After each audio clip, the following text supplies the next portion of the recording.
Cause you're listening to Jams and Tea, you won't see the show on your TV, so we talk about things musically.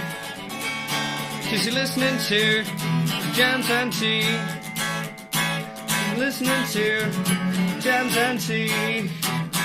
Welcome everybody to a brand new episode of the Jams and Tea podcast, but today is a very special day. We are not going to be doing a record club, so to speak. This is the first episode of our 1991 record retrospective. We are going to be covering tons of albums that are going through their 30th anniversary this year. Big, important, landmark albums that we want to cover. We're going to be covering a few of them now, a few of them later in the year. And this is our first episode, and we have chosen to start this with the massive band. It's Massive Attack's Blue Lines.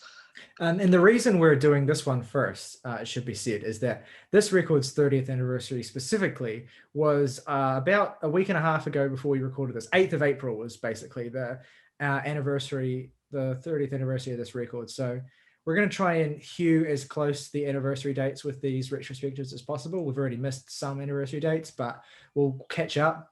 But it seemed right to cover this now while we're so close to that anniversary, because it's such an important and game-changing record that has such a traceable influence on so much music from the 90s and onwards.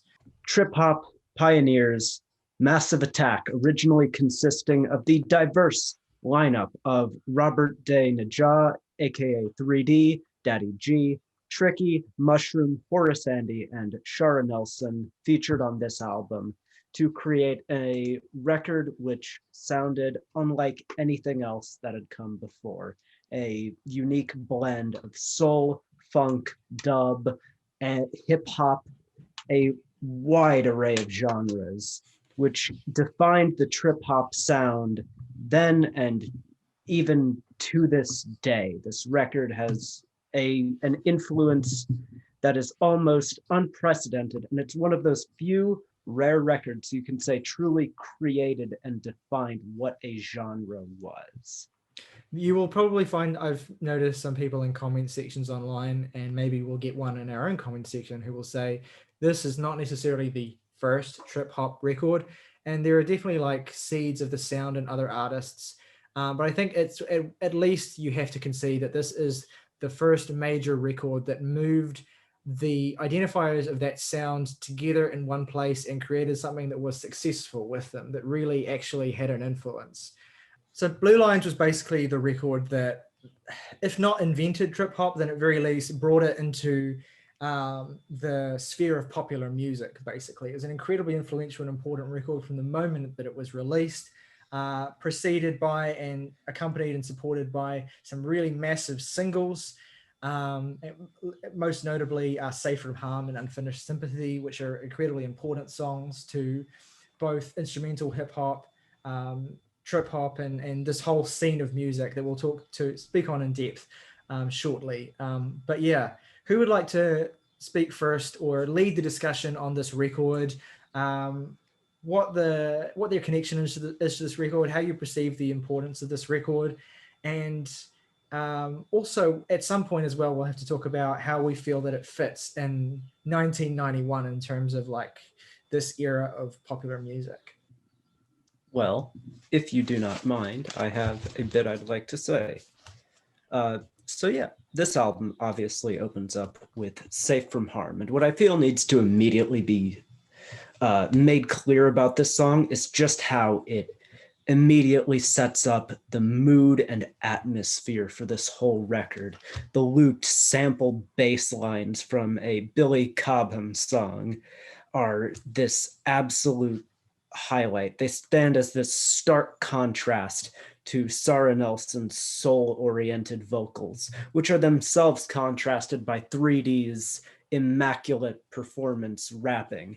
And this is something Tyler and I were discussing earlier, how the rapping on this album is something that goes criminally undersold in some discussions, but the point should be made that the cuts on here that are more rap oriented are very strong.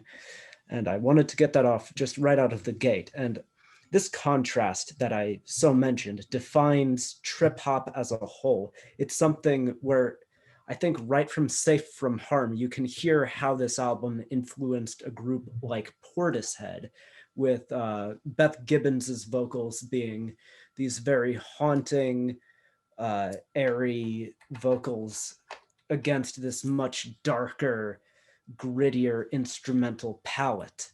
Well, interesting note on that as well, because we've obviously talked about, for our viewers may not know, but we've actually talked about Portishead at length on this podcast. We have a whole episode dedicated to all three of their albums. And I think what's interesting about the conversation on trip hop obviously revolves very heavily around these two seminal acts.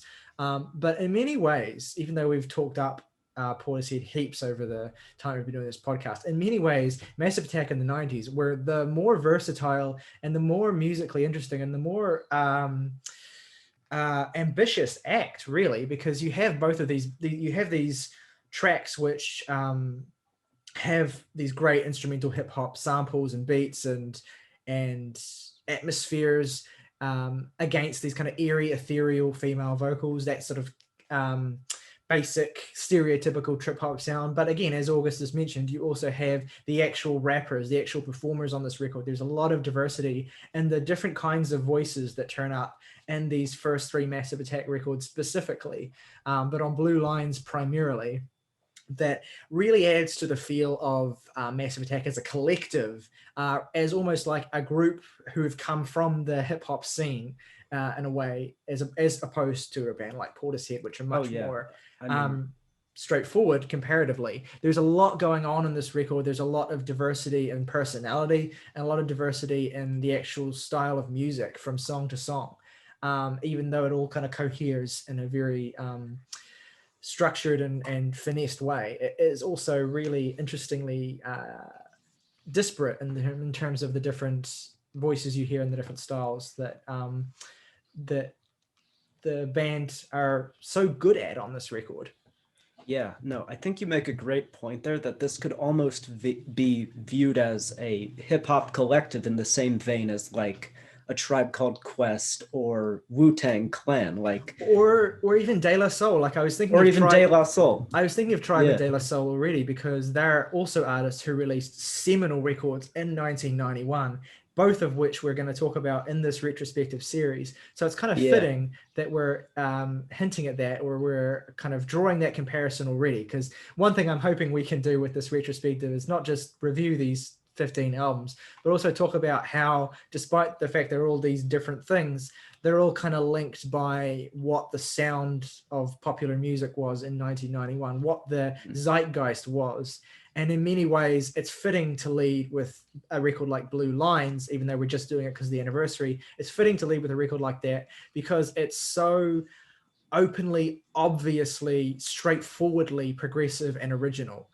It demonstrates in such a clean way what was so important about 1991, what was so creatively overflowing about that year. It was a year where great artists like Queen were releasing seminal records. We're going to be talking about a Queen record at one point in this retrospective as well. But you were also getting these new exciting voices like Massive Attack and like Tribe Called Quest and etc., who were coming onto the scene and deliberately trying to disrupt and deliberately trying to change and deliberately trying to do something that had never been done before.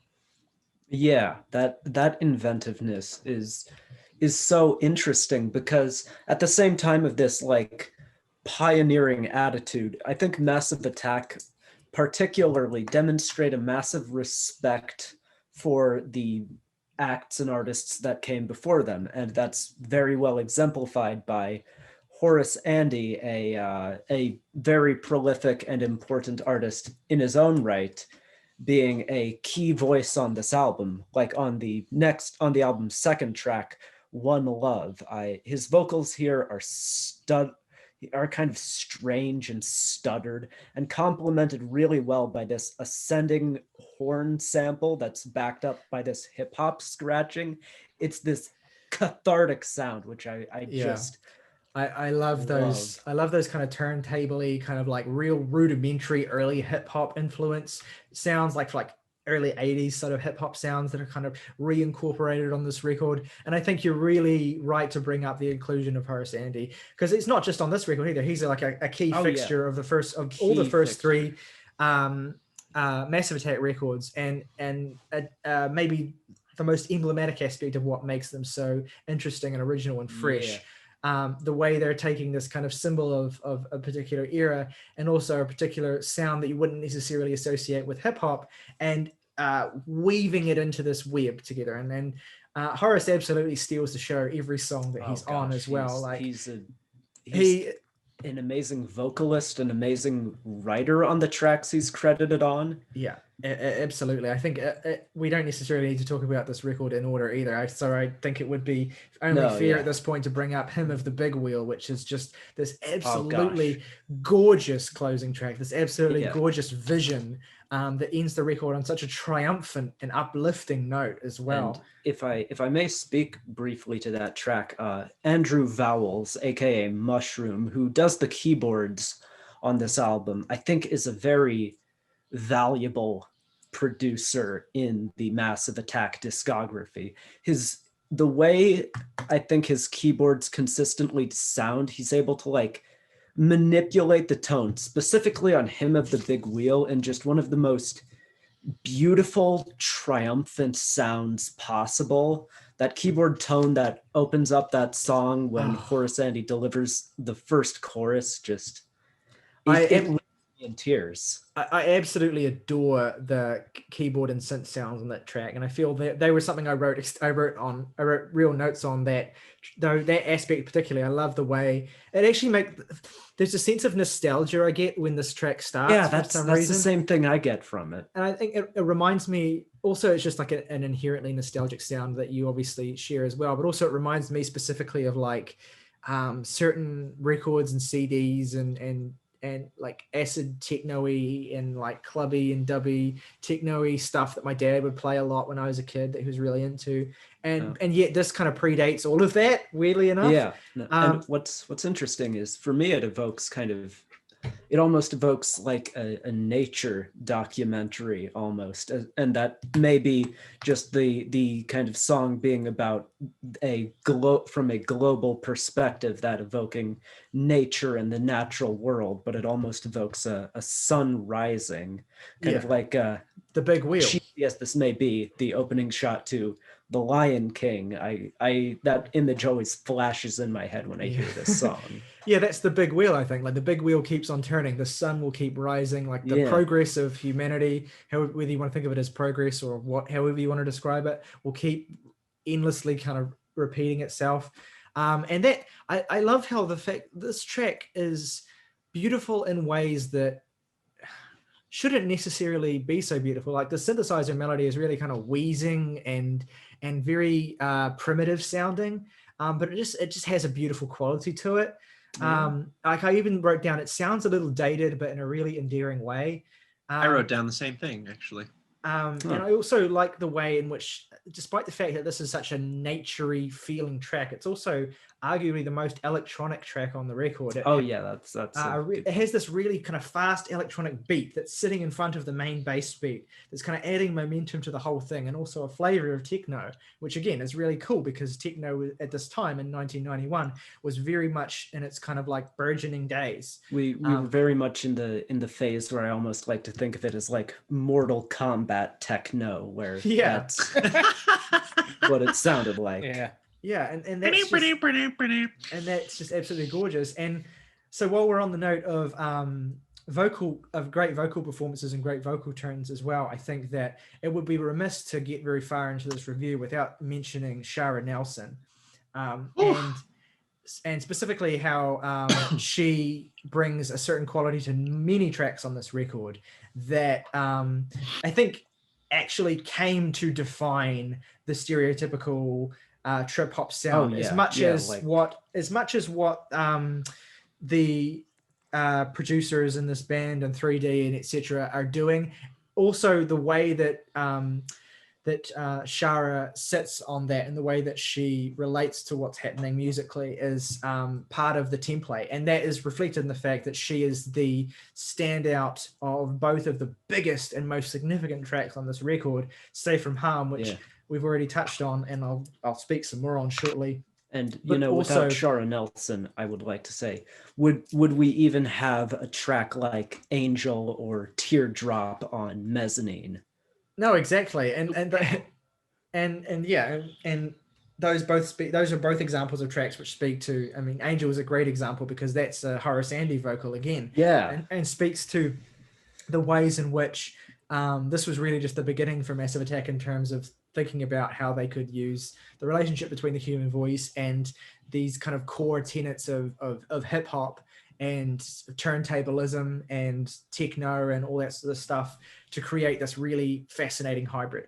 Anyway, Safe from Harm is, I mean, we could sit here debating the most definitive or the most important or the greatest Massive Attack track. I personally go back and forth between Safe from Harm, Protection on their second record, and Teardrop on Mezzanine, but there are so many others that you could also throw into the conversation. But I think Safe from Harm is really worth highlighting. I mean, August has already started touching on it as a kind of mission statement for the band, as a showcase of every single thing about them that makes them so awesome, all on one song, all at the front of the record, all just kind of coming out the gate with all guns blazing, basically.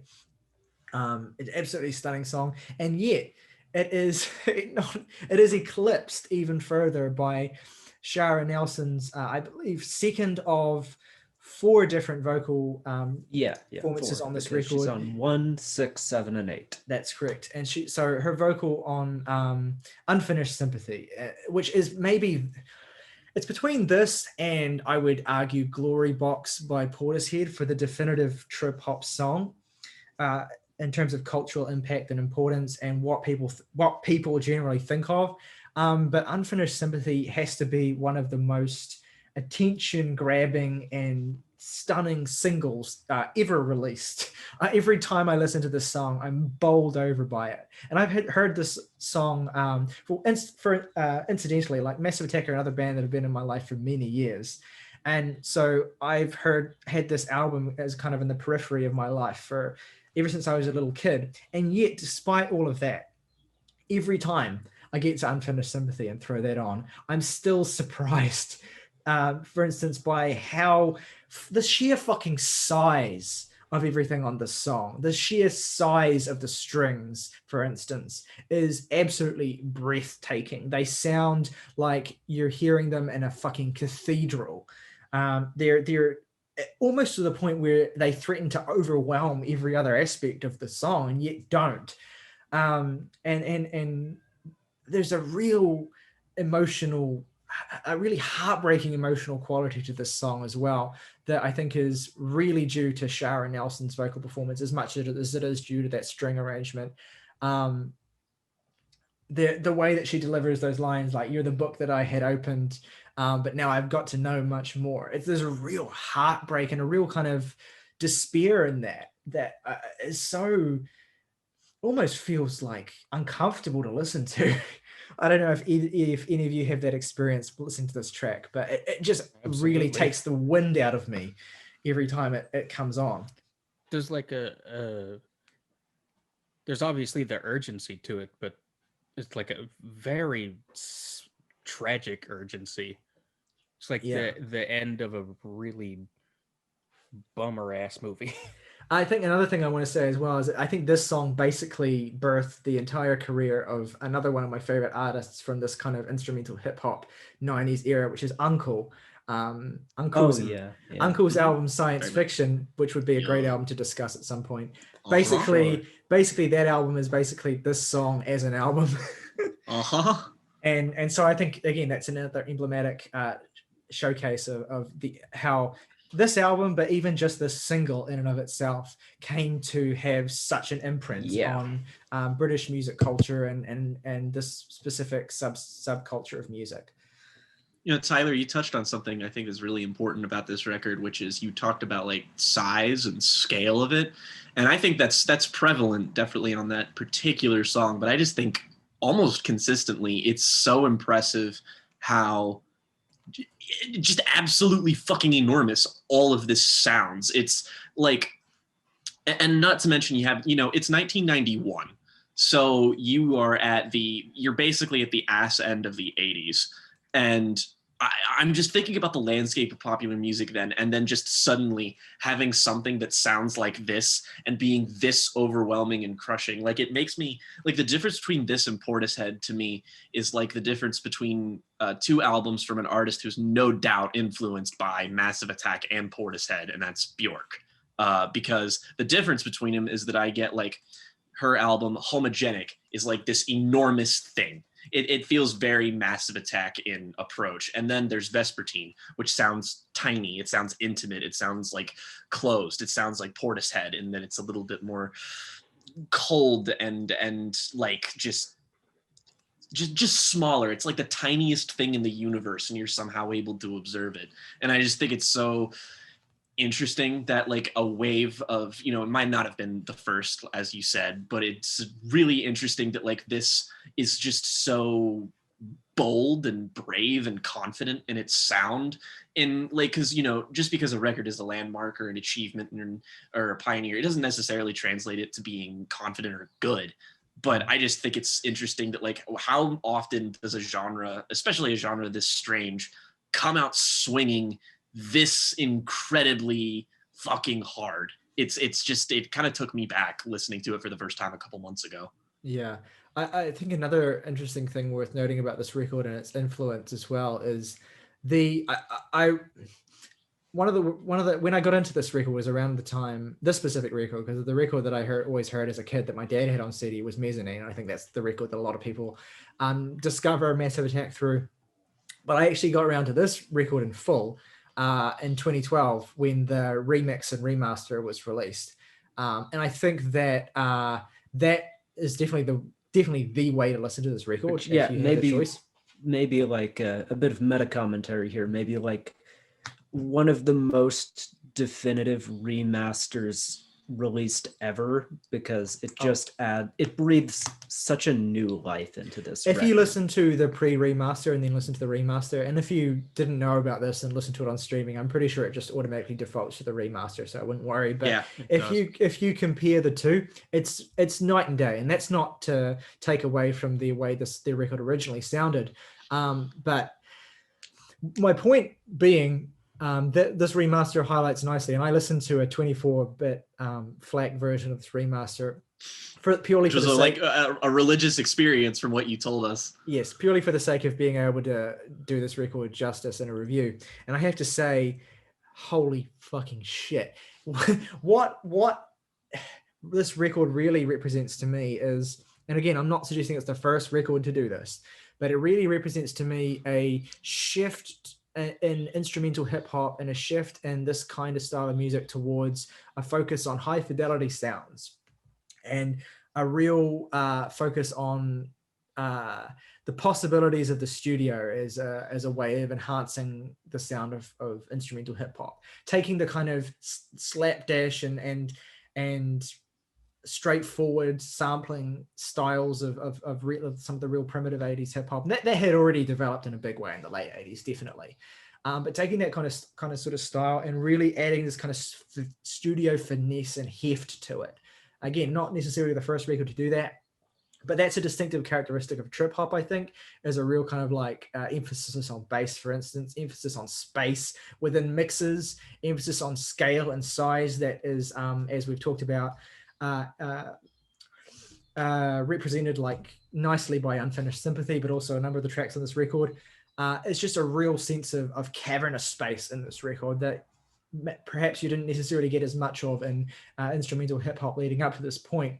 And I think also at this point, it's worth shouting out the first track on this record that was released as an original single. I think the first track that was made as Massive Attack, which is one of my favorite tracks on this record, actually. I would even put it as my third favorite after the big two, which is Daydreaming. Oh yeah, which is great song. An absolutely gorgeous track. It has these amazing soundscapes. It has these kind of like dun, dun, dun, woodwindy sounds that kind of float through the mix. Again, you have Sharon Nelson coming back onto the song, giving this really ethereal vocal. She's the way she sings, I'm floating on it. I mean, in a sense, she almost only delivers the hook here and then kind of sits back and lets the main three of the group kind of rap. Which, and I gotta say, this song has some of the catchiest lines ever. Like I can hear in my head right now Daddy G saying, my 8K rack goes boom boom. My 8K rack goes rack boom. goes boom boom. Yeah, no, I get that stuck in my head all the time. It's so good. Yeah, it's just an absolutely invigorating and almost seductive song. The verses are fantastic. There's so many potential lines to dig into here. But also on the note of great verses and great lyricism, we would be remiss not to shout out two specific tracks on this record that I think exemplify the rapping talents of the members of this group. Those being the title track, Blue Lines, and also Five Man Army. And so I want to dig into Blue Lines first, which I think is a really great song and a pretty underrated one as well. And it's just this absolutely fucking gorgeous jazzy bedrock. It has electric keys in it, which sound absolutely divine. Very hip hop use of loops. And also just absolute fucking bar after bar on this thing. It's also worth noting that one of the reasons that Massive Attack kind of seem to function so well as a group or give off this group dynamic is the fact that each of the different vocalists have their own distinct vocal tones.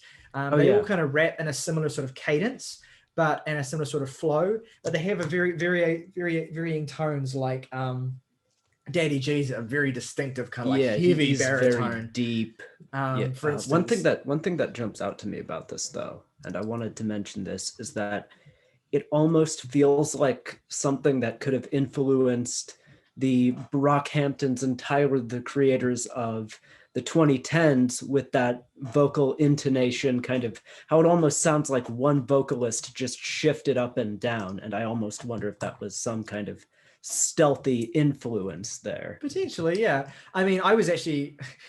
the reason that Brockhampton comes up is we just recorded our review of their new record, and we talked about when we were talking about their new record, it has a posse cut in the center of it, and we were talking about how cool posse cuts are and the nature of posse cuts, and basically how there's not enough posse cuts in general. And this is a record that has a really great posse cut at the center of it in the form of Five Man Army.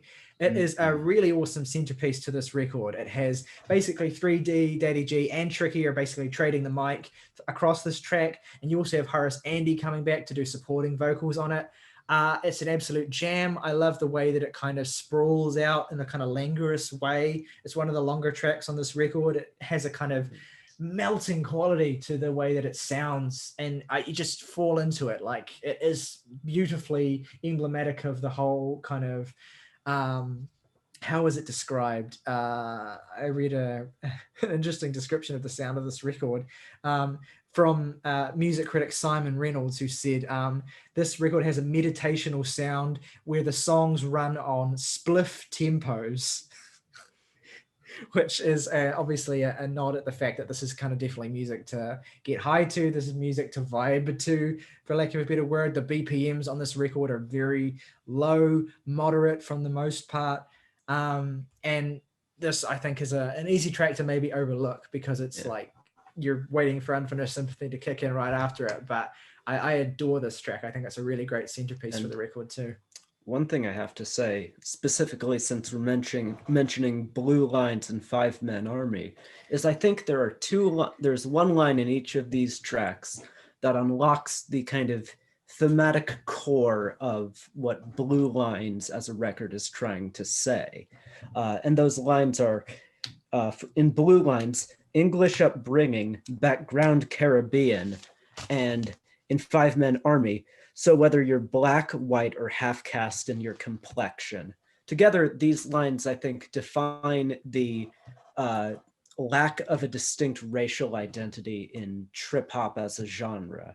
They make a case for it not being music that one can associate with Black people or white people or Asian people. It makes this beautiful point of unity. And I think this broader idea of unity runs through the whole record. It's brought up in this idea of monogamy, which is a reoccurring theme lyrically throughout the record. It's brought up in this idea of things just not dividing us, whether it's love, race, or wealth, like on Be Thankful for What You've Got. It's this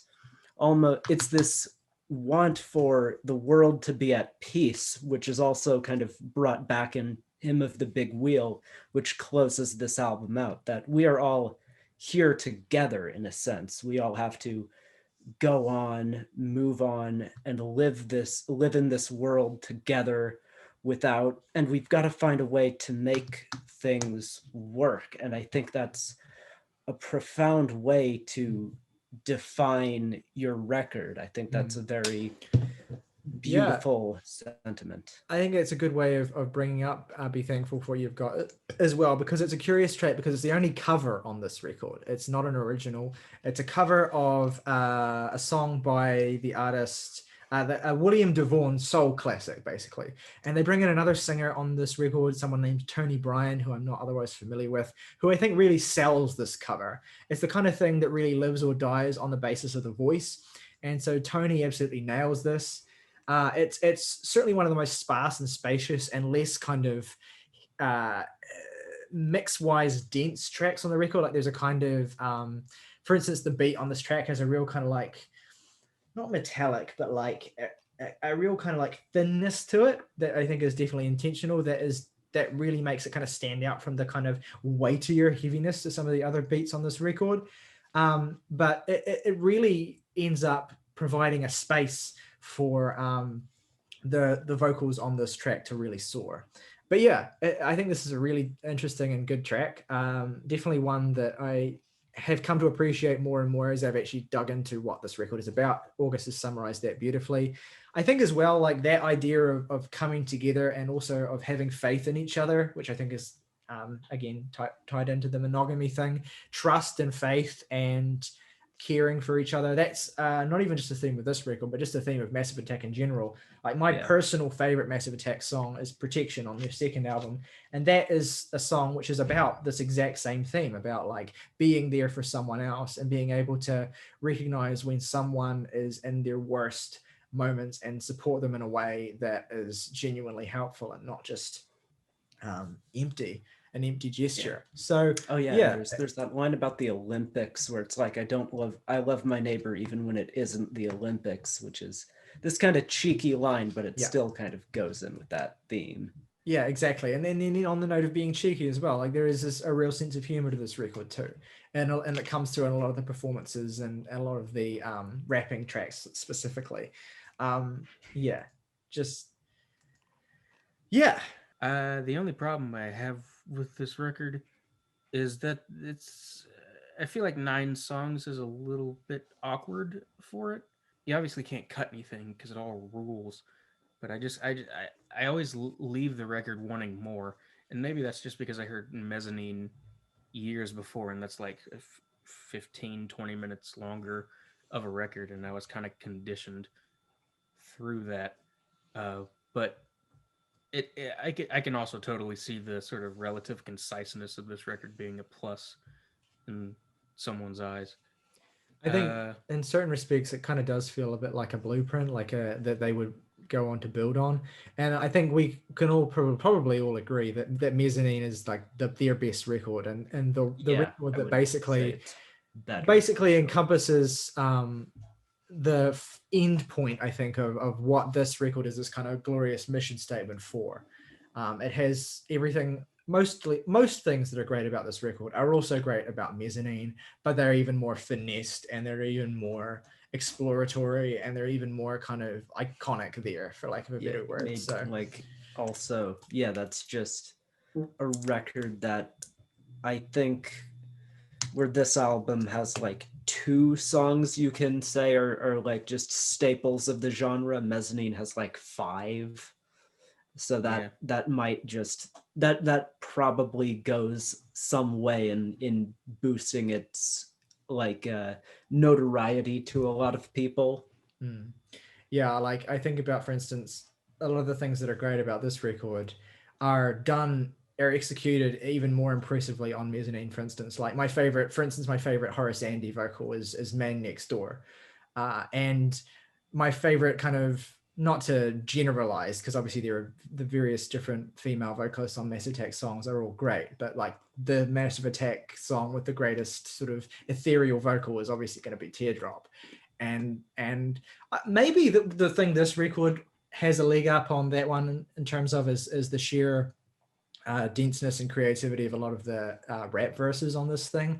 I think maybe make it a particularly I would agree with you there that the rapping here is this. I feel like great songbook. I feel like Mezzanine is much more focused on establishing a sort of atmosphere than and there is bars at you, and it does both well. Yeah, like for instance, like Rising Sun on Mezzanine, for instance, it's like just bar after bar after bar, but it's also just a complete head trip as well. So you can see them kind of like exploring the possibilities of their sound on this record, and also exploring their skills as MCs as well, in a way that kind of I think this record's a classic, but I think that it's a tribute to the band that they were still able to coalesce even more so on a later record.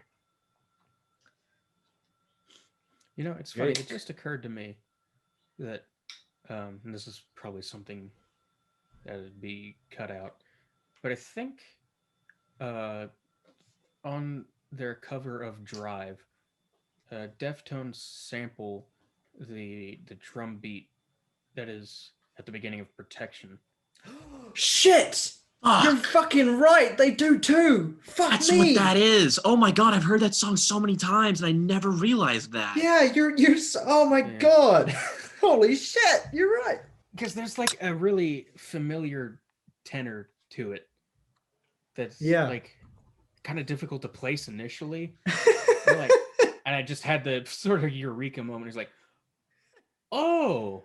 I've only heard that cover a couple of times, but the thing is, that opening drum sample that opens the Protection, the album and the song, to me is like one of the most iconic opening drum parts of an album ever, like in my head anyway. And I just never made that connection for whatever reason. I was just like, oh my god, I want a Deftones trip hop album. And then I'm like, oh right, there is one. It's great. That's like all of them, kind of. Well, also Team Sleep. Yeah, fucking listen to Team Sleep, bro. Yeah, literally do it. It's great. But yeah, pretty much every Deftones album is a trip hop album. It just has big ass sludgy guitars on it. Yeah. Oh shit. Well, that's really thrown me for mind blowing. But yeah, Jake, do you have anything to add? Oh gosh, you guys really did a good job of covering this, and I'm a bit out of my depth. So honestly, I would just be repeating anything that you all had to say at this point. I think you've already kind of made some good contributions anyway as we were having that conversation. So I think we kind of nailed this off pretty concisely, without noodling around too much. So there's nothing wrong with that. Y'all want to just do favorite tracks and ratings, honestly? Well, yeah, I mean, I was going to say, should we like reflect a little bit more on the place of this in 1991? But I think we kind of we kind of have already done that. No, and just establishing that it's the progenitor of trip hop, or at least the popularizer. You sort of say everything that needs to be said, because that genre is like it's like up there with grunge in the staples of that decade. So. Yeah. All I would say to add to this is that I know August has already heard this, but I also recommend that you guys check out Tricky's album, Max and Quay, which is also like essential. It's a very important, like regardless of quality, and I think it's a great album. It's a very important album to trip hop, like in the same way that Blue Lines is, in the same way that Dummy is. It's just a record that had a huge impact when it was released, and had a huge influence as well. And so I think it's cool to see him not officially being in the band, but also being all over this record, and then going on to have his own sort of like landmark moment as well. So awesome little. It's been on my list for ages now. Yeah, and for if you need classics to get around convincing to. for why that album's awesome, there's a Public Enemy cover on it, and it's the Yes. dopest shit. Yes. I imagine that's changed almost entirely, but still dope. Yes. So yeah, I think we pretty much nailed the hammer on the head of the nail. Someone And- Try like that one again. Yeah. It's late. I can forgive him. Okay, so as we normally do in our normal reviews, we're going to wrap up with our favorite track, 3 tracks from the record, our least favorite track if we have one, and an overall rating out of 10. Jake, why don't you kick us off? My 3 favorite tracks are, if I had to do it in order from like 3, 2, 1, I'll say Hymn of the Big Wheel, Unfinished Sympathy, and my favorite is actually Be Thankful for What You've Got. My least favorite track, I guess. You say no. You know, I mean, like, honestly, I really don't have one. I don't, there's not a one that stands out as being notably weaker to me, so I don't really have one, and I give it an 8. I struggled with that for a while. Yeah, there's just no point. 'cause I was like, yeah. There's never one where I'm like, oh, I'm listening to this album. Oh, gotta get through this one. Like, no, that just never happens. I do think there's one point on this record, probably the only track I haven't mentioned, that is good, but maybe feels I'm less pretty sure I know less what this developed is. compared to some of the other songs, which is Lately. Yeah, definitely. But I still like that track. I like the kind of boom, boom, boom, boom. Yeah, I love the bass Yeah. groove on that track. It's And really great. bouncy. It has this kind of wheezy samples that go on the back of it as well. And also Sharon Nelson's on that track too. And her vocals are, again, ethereal as ever. It just doesn't quite have some of the immediacy of the tracks that are around it, let's say. So that would be my pick. No, I would agree there. But yeah, my favorites, Hymn of the Big Wheel, 5-Man Army, and Blue Lines. Least favorite Lately. It's an 8 out of 10. It's great. Check it out. My 3 favorites, I am, of course, going to say Safe from Harm and Unfinished Sympathy. Of those 2, which I prefer, it changes virtually every time I listen to either one. So, fuck it. And I will also say...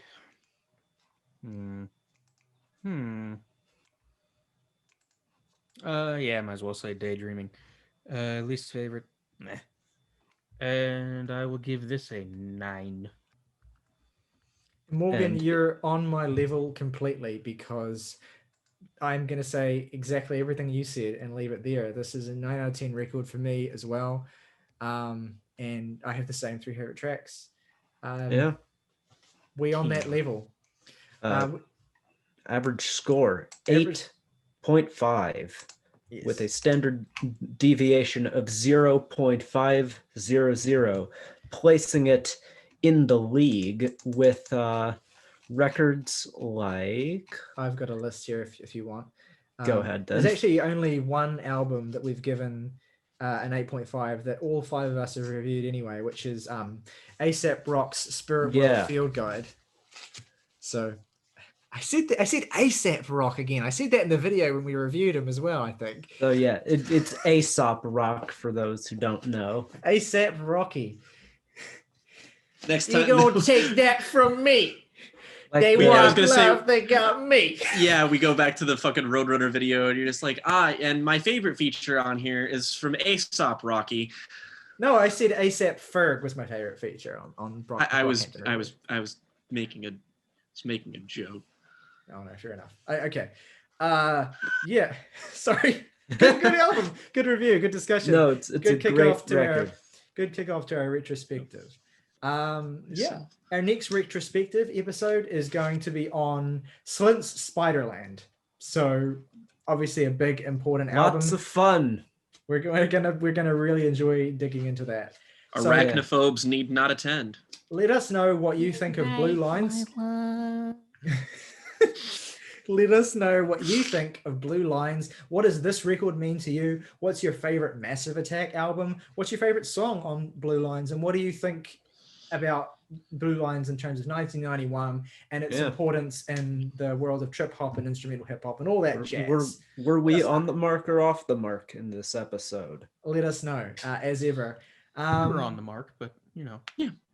Right. August, you want to lead us out?